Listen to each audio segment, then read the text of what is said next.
Blog Talk Radio. Good morning. You have reached Llorraine Neithardt. I am your host. I am a psychic soul mentor living in New York City, and this show is called Venus Unplugged because it's all things Venusian. The archetype of Venus, or Aphrodite as she calls, and Psyche, and all things that have to do with beauty and relatedness and revenge and desire and all the kind of good things of life, the things that cook things in our life. And what we've been looking at, the royal way, the invisible way, is the women that were around Jung. Okay, now I find that it's important, particularly when you experience a passion for something and you begin to research it, or it claims you. I'm not really sure that anyone's doing the research. I think it just aggravates you until suddenly, the book falls from the sky, or three people say the same thing, or that type of stuff. I mean, one of the most profound, I think, realizations, if we could even take it in as a realization, maybe just kind of let it hang out in our aura at the edge, all right? That we, as in the human race, we are the cosmos incarnate. I mean, that's big. And yet it's tiny nonetheless. Today is this eclipse in Aries and Libra, and what I always find so interesting is that as you're following your, not the 5-year plan externally, which usually doesn't work, and if it does, you usually wind up in more trouble than you can imagine. I don't know what's worse, when it doesn't work or when it does work, because sometimes the ego will give us a plan and then block out all the hot stuff, all the terrible, frightening, marvelously beautiful, unknown aspects, because we're on Highway 66. Let's just drive through.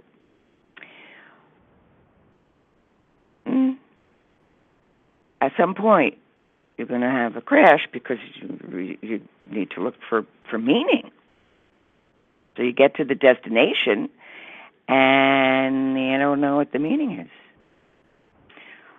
So the woman that we're going to talk about today, and as I said, now there is the argument, all right, that the women that were around Jung, okay, now they were all born in 1885 and 1987, okay.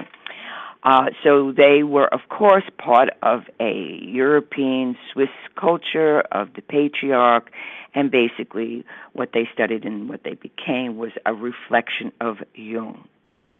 Now, of course, that's true, but it's not the only truth. It's got to begin somewhere. And I look at it that, okay, that was their developing, Jung was their developing animus. Remember, the animus is the male within the female? Not so bad.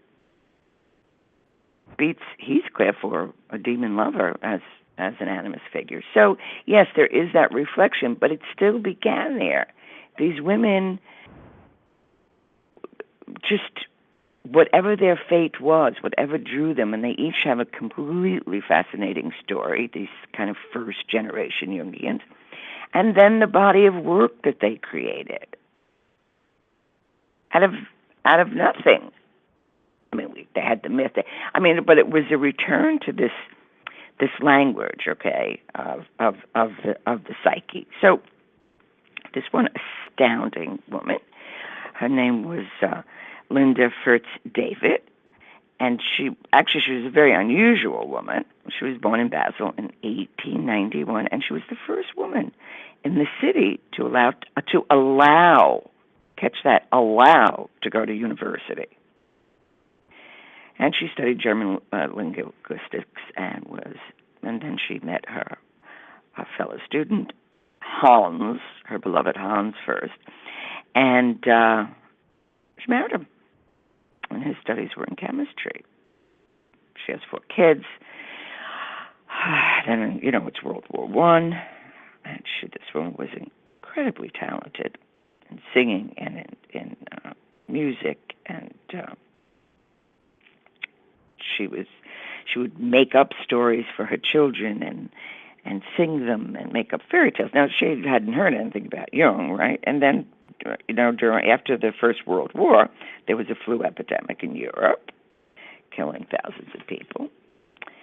There's always a flu epidemic. And I think, well, we won't go into that part. Okay, so she becomes ill, and she almost dies. And then when she finally recovers, she's discovered that she's contracted tuberculosis, and she has to leave her beloved family of 4 children and her husband and go to a sanatorium in the Swiss Alps. Now, this is a woman who really wants to be a mother. But she stays there almost 4 years. Now, what's interesting, in every single one of us, the most ordinary thing and the greatest disaster, if we look for Ariadne's thread, the red thread, Ariadne was the goddess who, she was the one who, it's called Ariadne's thread, and that's the thread you use to get in and out of a labyrinth. And that's the Dionysian mysteries, which I am going to go through in the next couple of weeks. But this woman eventually did an interpretation on the Pompeii mysteries. But, of course, I'm rushing ahead. Rush. Okay. So while she's in this sanatorium, all right, she comes from nobility, and she has this great sophistication in education, and so she's of an upper class, right? So she's not, in general, going to meet the average Joe, so to speak. But there were so much lung poisoning from the gas in the war, kind of like our soldiers coming home and then having to suffer this. So she's at this clinic for 4 years. So she begins to meet these strange people, these who've experienced war and death and life and illness. The one thing that they have in common is illness. So if we look at that symbolically, the one thing where is our illness is that's the place of Chiron. That's the place of the wounded healer. That's the place of the inferior function. That's the place where we know there is going to be a mystery. And the more one tries to avoid it, it's not even that you get in trouble. I mean, why would you miss an opportunity for a great adventure? So she gets to meet all these strange, marvelous people and having conversations with them. So it's kind of, she gets her street on. There's no way this woman is going to know about the highways and byways of ordinary life. All right. She's born into an upper class. So she meets these people, and that's how she finds out about Dr. Jung, this kind of healer of souls. And, of course, she's flawed because he's right in her home hood, Basel. Okay, he's in Zurich. So there it is, the healer within 7 miles, the priestess, it's always right in front of us. And so she writes to him, and then she goes to him. And what Jung felt was, he said, no, you got to get out of the sanatorium, get yourself into a hotel. Love that. Don't you think that's style? I think it's terrific. And start to, become more intellectual, because she had a great mind, all right, and start to read books. And she follows his advice, and she becomes cured. And Jung had made a statement that in one of his interviews, that half the number of tubercular cases are psychic and result from the fact that people under the influence of a complex breathe less deeply. Okay, do you hear that? And I think it's true of all wind, poo, and all lung issues, all right? So half the number of tubercular cases are psychic and result from the fact that people under the influence of a complex breathe less deeply. He said, some people have very shallow breathing and don't ventilate all the aspects of the lung anymore and get tuberculosis. So, he's already on to the breath. He's already on to the psycho-spiritual connection of the body, and he tells this woman this, and she gets it. Then she goes home, and then a complicated situation happens. She's got this amazing husband hands, and he's charming and interesting and powerful. But then she's got this cousin who's kind of a hot number. And this kind of triangle happens. There's Heinrich, that's her son, and so she gets into this whole situation. I doubt it became a love affair, but it's a love of her husband and also this kind of cousin who shows up. So here again, we've got this triangle. This time it's two men and a woman. So she goes to Jung, and she starts to work with him. So what began to happen was, as the transference happens, and that's one of the things that takes place in the analytical hour or moment, transference, in this case, Jung becomes her animus, the male aspect, and it doesn't have to be projected outwardly. And I wonder if so much of the affairs or the breaking of vows unconsciously, and that's one thing you do consciously, but is the search for the animus, the positive animus, not the father-brother animus that we usually marry, but the holy grail of animus, sometimes it's the demon lover, it's the Heathcliff, where we're tortured. But it always brings us any broken, which is part of what this whole Venus Unplugged stuff is about, any broken-heartedness. What gets broken is the limited part of how we love. And when it gets broken, we want it to go back just the way it was, and it cannot. So part of therapy, part of certainly art and creation, if we looked at it in another way without judgment and realize, oh, I'm in search of the positive animus in that stranger that I'm about to seduce, or for the male in search of his beloved anima. If we judge it just as unfaithfulness, and in a sense we must be unfaithful to the collective values. I know I'm going to get killed by that one, but I'm going to say it anyway. Because the collective values tell us we must do this, and that's terrific for keeping it together. But until one has a major faux pas, then we know we're moving into the realm of mysteries. And since there's very little place for mystery in our religions and belief systems, and very often in our therapy, because the second we think we know, you're in trouble,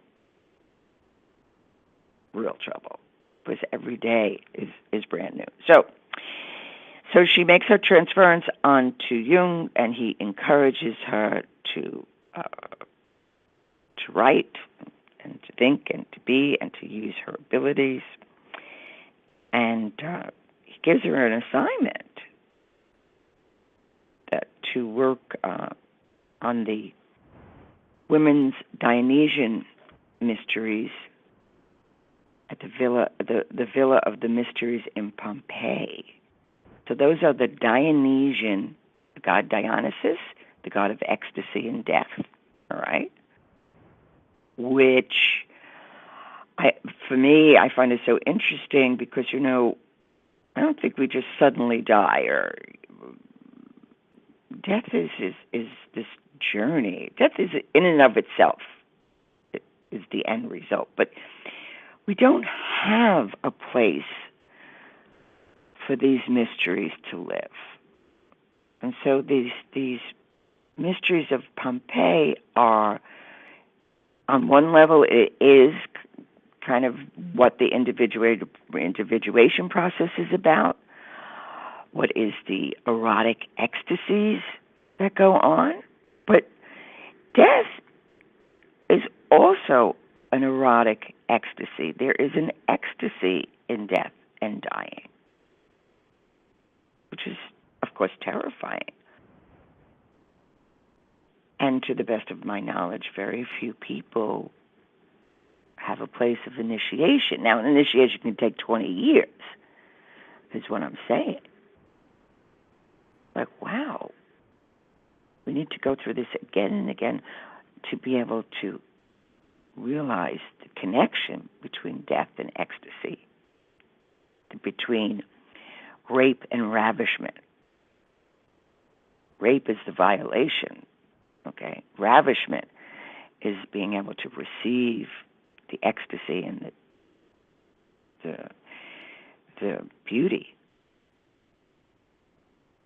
And that's what these Dionysian mysteries are about. So she writes this book, Women's Dionysian Initiations, but she does it from a psychological point of view, which is amazing. Now, of course, we have advanced. Again, she can be criticized. Well, that was then, and actually, it got printed in the 1960s. But it's a beginning, and truth is truth. There are truths that you can prove, and there's truths that you can't prove. So, hang with it. So this woman, not only does she study this and work with it and also in 1910, the Pompeii was taken over. I mean, Mount Vesuvius, I can't say it, Venus, she blows up and she covers Pompeii. There we have Venus and her revenges. But in 1910, out of the ashes, literally out of the ashes, they discover the city of Pompeii. And then within that discovery, they discover this place of mysteries and initiations. So just the image of this volcano blowing up, covering, and hundreds of years later, it's discovered out of the ashes. This is real. This is like this side of reality. There's many other sides of reality, too. So through Jung, she's encouraged to research this and write this book, all right? And her husband and Jung are friends, too. And one night they're at a dinner party, and Jung's, absolutely bitching about, his exhaustion and his caseloads and with his practice and everything. And the woman's husband, right, Hans Fritz David, he's on his way to the Middle East. He's on his way to Egypt, and he says to Jung, "Hey, brother, stop complaining. I'm leaving tomorrow, so here's your out, or here's your Ariadne, red thread out of this labyrinth." And Jung was like, no, I can't do that. There are too many responsibilities. Next morning, Jung is at the train station and ready to roll. So this man had spontaneity. Was an abandonment. It's very hard to have spontaneity when we're living by the rules, because we have to break somebody's heart to be that spontaneous.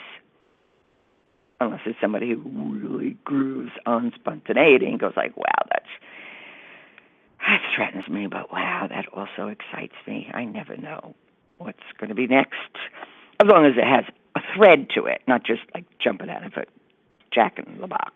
All right, so Jung goes off, and that's how Jung gets to Europe and begins that part of his life. So we have these people that are really influencing one another in a way, and then Jung encourages her to.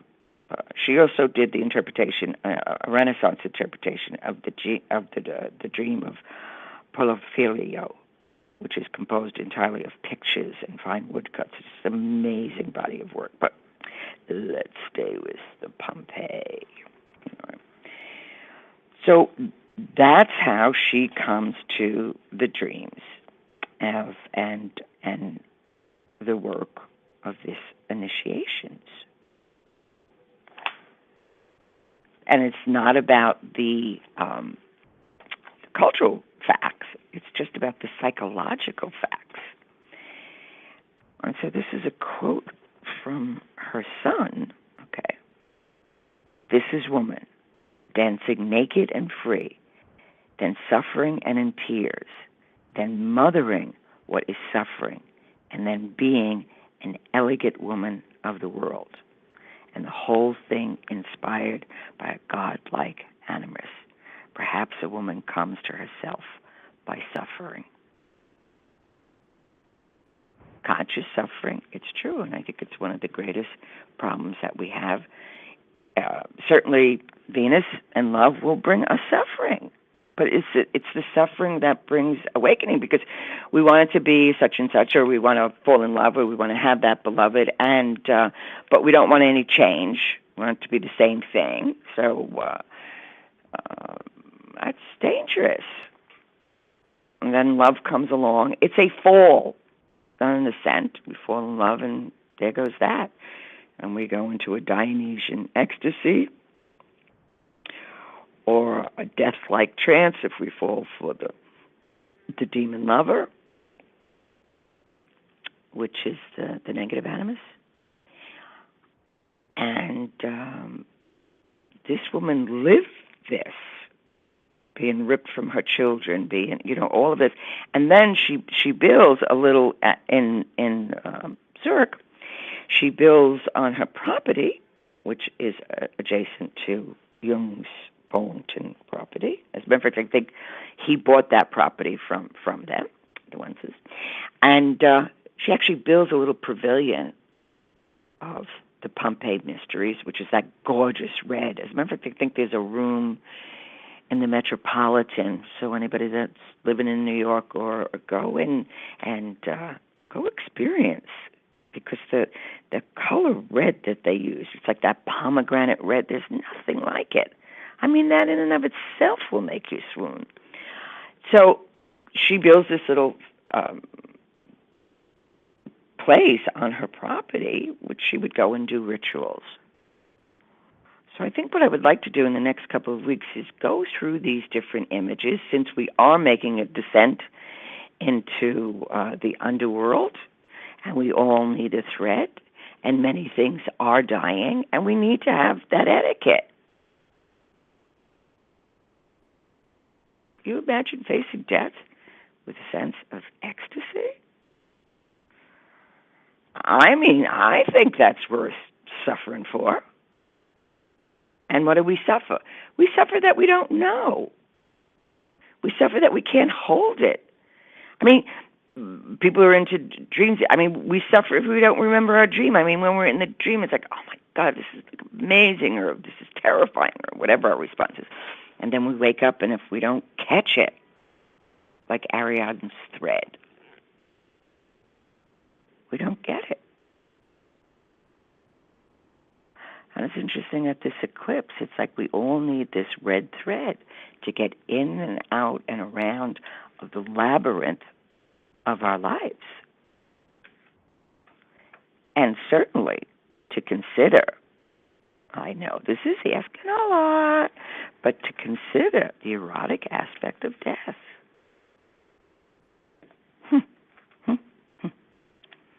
And that's what these mysteries, whether it's the death of the ego, or, in this case, in Pompeii, it was preparing women to enter this crondom, this state of the crone, the wise one, which knows that death is an ecstasy, as is life. So this is what this woman brought to consciousness in this 21st century. And then before she passed over, she wanted to give her property to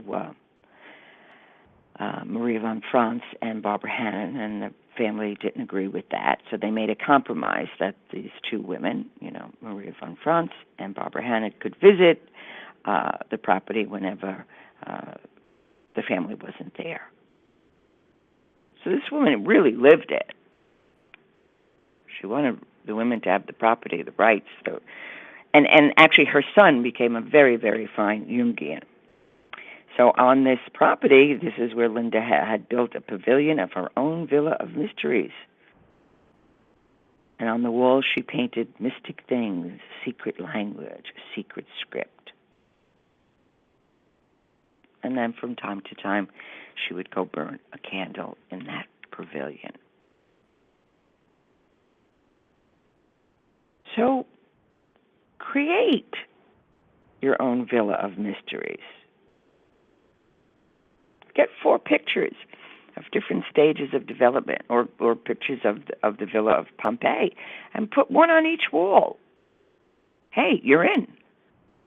There's your mystery. There's your school. And as you enter and you contemplate and spend a little time each day looking at each one of these images, now you can make them yourself, you can draw them yourself. You've got your mystery school. You don't have to go anywhere, because the going is in the imagination. And when we travel for enlightenment or whatever we're traveling for, it's the anticipation, it's the journey, and the things that happen along the journey that's the most exciting part. So by the time we get to the mountain, we're primed, we're ready. So as we make this descent, put up 4 images of, they're probably on Pinterest, right? Or you can make it virtually. Do something on your computer, and that you go in there and you start making your associations, and get a red thread. There's an old occult lore, and for protection, is you get a long red thread and you tie it around your waist and you knot it 7 times, and that protects you from evil. So red threads have a lot. All right, so the Queen, the English Queen, just told me I've got 90 seconds left, which always surprises me. I mean, not the fastest half an hour of my week. And have a most glorious, and I know it's epic, time in the next week or so when your dreams are either coming crashing down, and they come crashing down because either you don't have the right or you need a different attitude. It's not being destroyed. It's just being rearranged, and that's what's happening. So next week we're going to work on Dionysus, the god of ecstasy, and Ariadne, and the women's mysteries of Pompeii. That's what we're going to work on. So, till then, now you can download, I always forget this stuff, you can download these episodes, which I would deeply appreciate, from your iTunes. I think it's either under Llorraine Neithardt or Venus Unplugged, and then you can listen to it at any time. You can sign up at Blog Talk Radio, or you can go to my website, LorraineNeithardt.com. So, see you in the first Hall of the Mysteries next week. Get ready. Watch your dreams. Bye-bye.